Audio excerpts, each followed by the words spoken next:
DKV. Activistas de la salud. Creo que, aunque sea a ritmo de caracol, pienso que cada vez más personas incorporan una mirada ambiental del mundo. Y esto pienso que en parte es gracias al periodismo ambiental.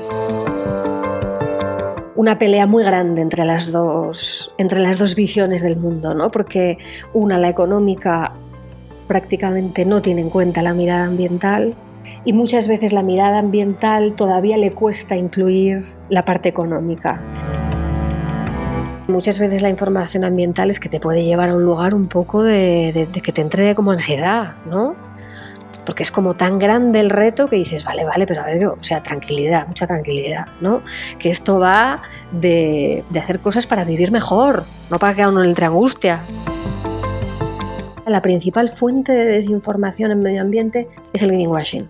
Todo el mundo ha identificado que en el medio ambiente está lo bonito para que la gente confíe. Es decir, están utilizando la tendencia a confiar de las personas para hacer algo que vaya totalmente en pro de sus propios intereses.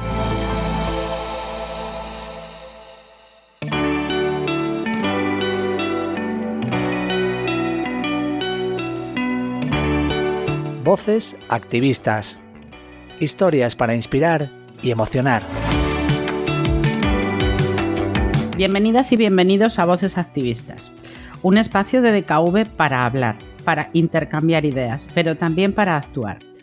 Seguimos con nuestra serie de episodios dedicados al medio ambiente y en esta ocasión nos queremos centrar en el periodismo dedicado a este tema, la investigación, la concienciación, la divulgación y las políticas institucionales y corporativas contribuyen a avanzar en el camino hacia la mejora de nuestro planeta. Pero si los medios de comunicación no hacen llegar esa información al ciudadano o si no lo hacen de manera correcta, el camino se hace cada vez más largo. Y es que vivimos en un mundo de contaminación informativa, liderada por las fake news, los intereses políticos o empresariales y la creciente desinformación. Soy Mariluz Ruberte, responsable de la Unidad de Medio Ambiente de DKV, y aquí comienza el episodio 26 de Voces Activistas. En este episodio vamos a hablar de la importancia de la buena información sobre temas ambientales y para ello hemos convocado a una activista de la información.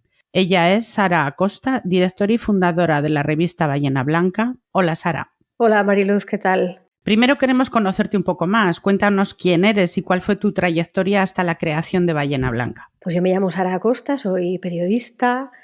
Lo primero que hice hace muchos años, cuando todavía estudiaba, fue irme al extranjero. Así que empecé siendo corresponsal en París, después en Bruselas, he estado en Estados Unidos y por conectarlo con esta conversación, cuando vivía en París, que allí estuve de 2003 a 2008, es allí donde descubro el medio ambiente, es allí donde descubro una mirada ambiental de las cosas que me pareció súper interesante. Leyendo una entrevista me acordaré siempre a Joseph Stiglitz, el economista, y fue de las primeras veces que se me cruzó la percepción y un montón de información interesante sobre cómo cambiar de modelo y lo inteligente que me pareció lo que esta persona proponía, ¿no?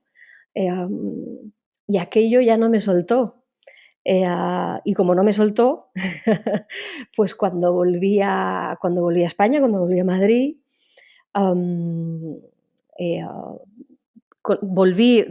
recuperé volví a trabajar al mismo periódico para el que yo había sido corresponsal en París, pero para proponer algo totalmente distinto, que fuera empezar a hacer un suplemento de información ambiental desde la economía. Y así empieza una andadura que tuvo, bueno, muchos subes y bajas y que terminó con la creación de Ballena Blanca. ¿Qué es Ballena Blanca y cuál es su línea editorial? Ballena Blanca es un proyecto de periodismo ambiental independiente. Toma, ya lanzo esta palabra que es muy gorda y que significa muchas cosas, pero luego si quieres ahondamos en eso, que está construida por una comunidad de socios y de socias, es decir, personas identificadas o que identifican más bien información de mucha calidad y por la que están dispuestos a pagar. ¿no? Este es el arranque. Yo intento hacer algo tan bueno que tú quieras pagar por ello. Este modelo, digamos, de suscripción que ahora los medios generalistas empiezan a extender, cuando Ballena Blanca nace en 2014 no existe prácticamente en España. Es decir, hay un par de medios generalistas que lo empiezan a abrir, pero en información ambiental es inexistente. Entonces nosotros hacemos la locura de lanzar una revista en papel, trimestral. La gente nos dice, estáis locos, pero ¿dónde vais? ¿No? Con una revista en papel y de medio ambiente. Ballena Blanca intenta fomentar el sentido crítico, entendiendo crítico por no meter el dedo en el ojo a nadie, que es como se interpreta así lo crítico en España. Parece que si uno es crítico, entonces ya se va a meter con todo el mundo y no va de esto, ¿no? Va a intentar generar una mirada crítica y de análisis sobre lo que nos rodea. Ballena Blanca no acepta publicar reportajes, es decir, su principal característica es que intenta realmente ser independiente, no acepta lo que ahora hay hasta departamentos enteros en los grandes medios de comunicación que se llama branded content, o dicho de otra manera, información patrocinada por empresas, por instituciones, por corporaciones. Ballena Blanca no acepta esto, de la misma manera que no acepta publicidad de energías fósiles, y todo esto se hace porque lo que intenta Ballena Blanca es generar realmente ser útiles. Tiene un servicio muy claro, social, para que las personas puedan hacerse una idea propia y libre y poder tomar decisiones que les mejoren la vida. Una característica principal de Ballena Blanca es que mezcla medio ambiente y economía. Esto en 2014 era una absoluta, no sé, novedad. Novedad en el sentido de no contraponer, es decir, de no enfrentar economía y medio ambiente, ¿no? Esto ahora muy poco a poco se empieza a ver que efectivamente si no se mezclan las dos disciplinas es como muy difícil mejorar la vida de las personas, ¿no? Y más que una revista trimestral, es información digital, son informes, son exposiciones de humor, es teatro. Es decir, al final intenta ser una experiencia Ballena Blanca. Está claro que es más que un medio de comunicación, ¿no? Y que además habláis de medio ambiente y de economía, que algo que hoy es muy difícil, ¿no? Separarlo. Hoy es muy difícil separarlo, aunque siguen... Es decir, yo creo que lo que estamos observando ahora es una pelea muy grande entre las dos visiones del mundo, ¿no? Porque la económica, prácticamente no tiene en cuenta la mirada ambiental, y muchas veces la mirada ambiental todavía le cuesta incluir la parte económica.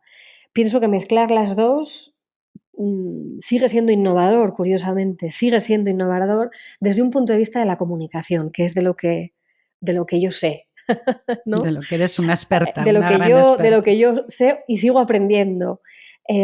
¿Cuál es la línea editorial? Tú preguntabas, por partir de esto de mezclar economía y medio ambiente, ¿no? Bueno, lo primero, no dar la chapa moralista. Esta es fundamental, ¿no? Esta es clave. El primer número de Ballena Blanca en 2014 era una caricatura del que todavía es hoy presidente de Iberdrola, Ignacio Sánchez Galán. Era una caricatura en la que él era el señor Burns de la central nuclear de Springfield de Los Simpson. Es decir, este planteamiento todavía se mantiene hoy en Ballena Blanca, es decir, es darle absolutamente la vuelta a la comunicación ambiental y económica, mezclarlas, pero de una manera muy poco ortodoxa, es romper todos los principios para crear algo nuevo, diferente, que sorprenda. Y para eso se necesita no ser moralistas, no queremos ser los pepitos grillos de la información ambiental, sino que realmente cada cual se puede hacer una opinión libre y sin prejuicios de por dónde tirar y sobre todo ahora que cada vez las personas se hacen más preguntas: ¿qué consumo? ¿Qué hago? ¿Qué pasa con mi electricidad? ¿Qué impuestos pago? ¿El aire que respiro no me gusta? ¿No? ¿Cómo mejoro todo eso? Pues yo Ballena Blanca lo que intenta es traducir lo que es muy complejo, porque la información ambiental es muy compleja, para no ser moralista, para no simplificarlo al punto de que sea bueno o malo, sino jugar con todos los matices de grises que hay por el medio y ofrecer algo de toda la calidad de la que seamos capaces, ¿no? ¿Hasta qué punto crees que es importante, ¿no?, el periodismo medioambiental? Porque, claro, ha habido muchos cambios en los últimos años, ¿no? Algunos, y especialmente en los últimos meses, ¿no? Ha corrido todo demasiado deprisa. Bueno, menudo preguntón. Por un lado, si lo enfoco desde lo puramente ambiental, ¿no? Desde el periodismo ambiental, claro que pienso que es relevante, porque la realidad es cada vez más acuciante ambientalmente, ¿no? Es decir, bueno, estamos en 2022, es el mes de septiembre y venimos de un verano tremendo, en olas de calor históricas, en aumento de temperatura, en incendios, ¿no? Esa realidad es la que de alguna manera también marca la pauta informativa. Es decir, no se trata de ser agoreros o activistas de algo que no existe, es que existe. Y partiendo de esa realidad que cada vez está más presente en más aspectos, las sequías. Bueno, es que no me quiero poner dramática, pero quiero decir que son los hechos, ¿vale? Entonces, partiendo de los hechos, el periodismo ambiental, claro que gana relevancia porque tiene más cosas de las que ocuparse. Hace muchos años, el periodismo ambiental pienso que todavía estaba considerado como, bueno, algo muy bonito, los pajaritos, ¿no? como algo muy accesorio, era como un accesorio. Era muy difícil abrir la portada de un periódico y que tuviera una historia ambiental. Estaban casi siempre condenadas a las últimas páginas de la sección de sociedad, ¿vale? Esto ya no es así, pero no es así porque la realidad en parte está cambiando a peor. Es decir, la falta de toma de decisiones está haciendo que por una cuestión de tener cada vez más asuntos de los que ocuparse, el periodismo ambiental ocupe un lugar mayor, ¿no? Entonces, en ese sentido, claro que pienso que es más relevante. Por otro lado, creo que, aunque sea a ritmo de caracol y muy lentamente, pienso que cada vez más personas incorporan una mirada ambiental del mundo, ¿no? Y esto pienso que en parte es gracias al periodismo ambiental, en parte, porque ahora, si no lo abordo desde lo estrictamente ambiental, sino del periodismo en grande, bueno, mi pregunta es hasta qué punto realmente los periodistas somos relevantes o el periodismo es relevante, ¿no? Es decir, aquí estamos hablando de que TikTok o las redes sociales son cada vez más una fuente de información y esto es muy importante tenerlo en cuenta, sobre todo para la gente joven, que curiosamente o paradójicamente es la que más va a vivir, protagonizar y sufrir las consecuencias ambientales del mundo que estamos dejando, ¿no? ¿Cómo se informan estas personas? ¿De dónde obtienen su información? ¿Es para ellos el periodismo ambiental relevante? Creo que no. Entonces, aquí, más que una respuesta, yo en realidad abro una pregunta que no vamos a resolver ahora, pero que creo que es una de las grandes cuestiones, ¿no? Sí, es lo que te iba a decir, ¿no? Porque yo al principio hablaba de la desinformación, ¿vale?, en la que vivimos y que no hace más que confundir a la ciudadanía y justo has dado en el clavo, ¿no? Con todo este tema de las redes sociales, los herederos del planeta lo van a pasar muy mal. Y a veces, no sé cuál es tu percepción, ¿no?, pero yo tengo la sensación de que pocos jóvenes se implican de verdad, ¿no?, en el tema medioambiental. Es como que de verdad sí que somos nosotros los mayores los que estamos diciendo que os queremos dejar un mundo mejor, ¿no? Y esta gente joven, que está muy bien, las redes sociales, la información continuada, pero claro, no, parece que no hay un centro verídico, ¿no?, sobre el tema del medioambiental. Hay mucha desinformación sobre este tema, ¿no? Demasiadas mentiras, mucho greenwashing. ¿Cómo lo ves? ¿Cómo ves esto? A ver, creo que tú abordas dos cosas, ¿no? Por un lado son las redes sociales y por otro lado es el greenwashing, ¿no? Entonces, pienso que, es decir, las redes sociales no son más que un canal. Como lo es la radio, como lo es la prensa, es otro canal. Para mí da igual el canal, para mí lo importante es la veracidad del mensaje. TikTok se está convirtiendo, por ejemplo, en el primer motor de búsqueda, ¿no? Empieza a superar a Google, es muy interesante. Bueno, correcto. La cuestión es que lo que atraviese todo ese canal sea veraz, uno se pueda fiar de esa información. Durante la pandemia ha sido tremendo la cantidad, creo que es un buen ejemplo, ¿no? La cantidad de desinformación que ha circulado por WhatsApp, por WhatsApp. Entonces, ¿de dónde viene? ¿Cuál es la fuente? ¿Qué intención tiene? ¿Quién está detrás? Todo esto pienso que son herramientas que todavía la ciudadanía no tiene y que no valora. Y no se valora porque no hay cultura de la veracidad de la información. Entonces, esto para Ballena Blanca es fundamental. O sea, fundamental, pero porque es la única manera que podemos tener para confiar los unos en los otros. O sea, al final es que es como un pilar básico de convivencia. Si no te puedes fiar, entonces ¿cómo avanzas? Es como muy difícil, ¿no? Entonces, por otro lado, el greenwashing. Claro, o sea, yo creo que ahora tú hablas mucho de desinformación y de fake news, ¿no? Yo pienso que ahora la principal fuente de desinformación en medio ambiente es esta, es el greenwashing. Realmente, greenwashing, que para quien no conozca o no esté familiarizado con este palabra, porque es un palabra, es el lavado verde de imagen, ¿no? Es decir, es blanquear la imagen de una empresa, sobre todo de una empresa, de una institución, de alguien que sigue apoyándose en la percepción positiva que tiene lo ambiental para transmitir un mensaje que en realidad tiene un interés muy marcado hacia posicionar su marca como positiva. Entonces, si yo soy una petrolera, y entendámonos bien, aquí no va de nada conspiranoico, sino de llamar a las cosas por su nombre, ¿no? Si yo soy una petrolera cuyo principal negocio es quemar petróleo, y quemar petróleo es la primera fuente de emisiones de CO2, por hacerlo muy corto, y yo utilizo los mensajes ambientales de me meto en los coles y entonces empiezo a hablar de cambio climático en los coles y entonces confundo porque no estoy diciendo que en realidad para que la gente realmente se pudiera hacer una información libre y tomar decisiones, yo lo primero que tendría que hacer como petrolera es decir lo que hace mi negocio, no esconderlo.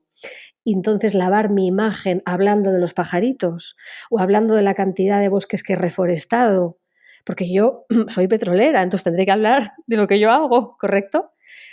Otra cosa que se salga de esto es confundir por ser generosos. Por ser generosos en la palabra confundir, porque podríamos ir a engañar, mentir, en fin, otras, ¿vale? Si yo estoy hablando del ejemplo más paradigmático, pero ahora me voy a cualquier otro negocio, si es que me da igual,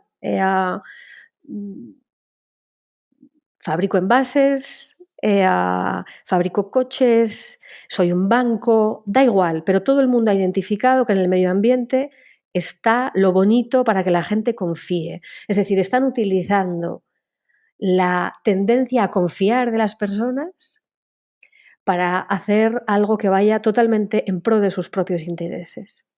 Esto para mí ahora es la principal fuente de ruido y de realmente de falta de verdadera información para que la gente pueda tomar decisiones de si compra un Tetrabric, se compra un coche eléctrico, pasa del coche y coge el bus, o toma decisiones que en su día a día van a tener consecuencias ambientales directas, ¿correcto?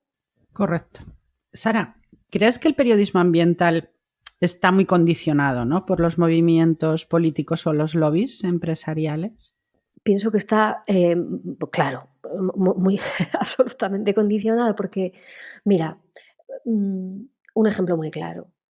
Si tú te vas prácticamente, aquí no va de citar y nombrar porque tampoco hace falta, pero da igual, es decir, vete a cualquier medio grande, si es que da igual, cualquiera, coge a todos, cógelos todos. Todos tienen incluso departamentos propios de branded content, ya está. Es que con esto se responde muy fácil, ¿no? ¿Está condicionado? Claro, claro. Es decir, ¿cuántas veces leemos bueno, ahora vamos a irnos a la información digital porque es mucho más leída que el papel, ¿no? Pero especial publicidad, ¿no? Especial educación, especial movilidad, si es que da igual. Y entonces de repente ahí aparece un artículo no firmado, es decir, no tiene autoría, con lo cual nadie se hace responsable de esa información. no tiene autoría, y ahí te empiezan a decir las bondades de la leche no sé qué y del envase no sé qué. ¿Y tú qué herramientas tienes como lector o lectora para protegerte y para saber que tú lo que te están diciendo es verdadero o es falso? No tienes ninguna. No tienes ninguna, porque nadie te está diciendo que eso no está firmado porque son especiales que se hacen pagados por una empresa. Con lo cual, ¿quién va a hacerse autor de eso? Nadie. ¿Por qué ahí no hay fuentes que sean otras que esa empresa? ¿Por qué no hay opiniones que sean distintas de favorecer esa empresa? Entonces, que está condicionado absolutamente, absolutamente. Da igual que sea por información comprada o da igual que sea porque los anuncios que se meten en esos medios directamente muchos son engañosos. Cuando una empresa de gas te está diciendo que ha crecido su negocio en renovables en un 30% y tú dices, uy, qué bonito, pero ¿cuánto te dedicas al gas? Esta es la pregunta. ¿Por qué me hablas de renovables si tú eres una empresa de gas? Háblame de gas. No me digas que has crecido un 300% en tu actividad de renovables, ya, pero ¿cuánto representa? ¿Al final un 5%? ¿Cuál es tu actividad principal? ¿Cómo generas dinero? Esta es la pregunta. Cambiando un poco de tema, ¿cómo afrontáis en Ballena Blanca la información? ¿Cómo escogéis lo que contáis? Bueno, una de las primeras preguntas que hay que hacerse, y que así empieza cada número o cada artículo, es intentar responder a qué es lo relevante en ese momento y a largo plazo, porque curiosamente, y es una sorpresa guay, darse cuenta de que hay informaciones de Ballena Blanca que son que están vigentes, yo qué sé, 6 meses después de publicadas, portadas. Hace poco hacíamos el análisis de ver todas las portadas de Ballena Blanca que son trimestrales y ver cómo realmente ha sido un medio que ha marcado de alguna manera a su manera los temas importantes en portada con un medio que sale cada 3 meses, ¿no? Cómo tú ves perfectamente cómo ha ido evolucionando la realidad ambiental o la actualidad ambiental con una revista que no va al día, ¿no? Entonces, lo primero es realmente preguntarse qué es lo relevante en ese momento y a futuro. Una vez que has intentado responder a qué es lo relevante, pues es qué es lo que sorprende. ¿Qué es lo que sorprende? Porque el medio ambiente es complejo de narices, ¿no? Entonces, ¿yo cómo hago para traducirte lo que es súper difícil en algo que encima te saque una sonrisa? Ya es como una pirueta, pero ese es el estrujamiento de cabeza cada vez, ¿no? ¿Qué es útil? ¿Qué es lo que puede hacer la gente o la que está en manos de la gente? Es decir, porque, jolín, al final, oye, muchas veces la información ambiental es que te puede llevar a un lugar un poco de que te entre como ansiedad, ¿no? Porque es como tan grande el reto que dices, vale, pero a ver, o sea, tranquilidad, mucha tranquilidad, ¿no? Que esto va de hacer cosas para vivir mejor, no para que a uno le entre angustia, ¿no?